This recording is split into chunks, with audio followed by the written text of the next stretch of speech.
Hi friends, welcome back to my channel ABC Code. Last session we have discussed about how we can implement multi-threading by implementing run methods inside thread class. And we stop there when a race condition happens.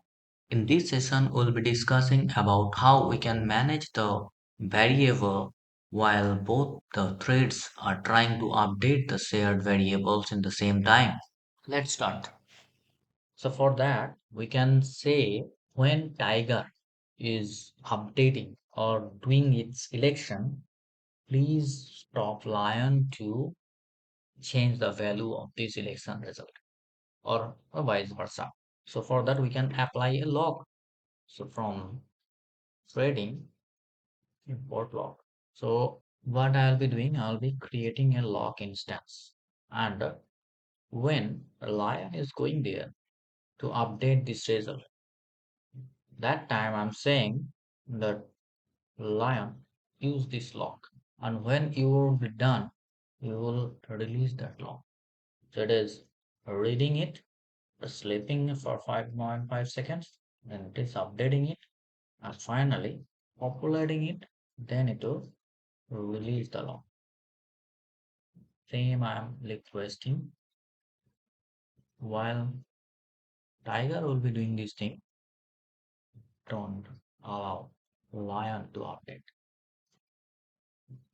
release. Now if we do the same thing, let's see.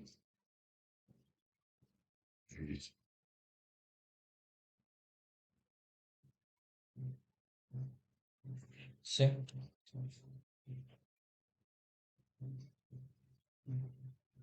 it will always be zero, no inconsistency.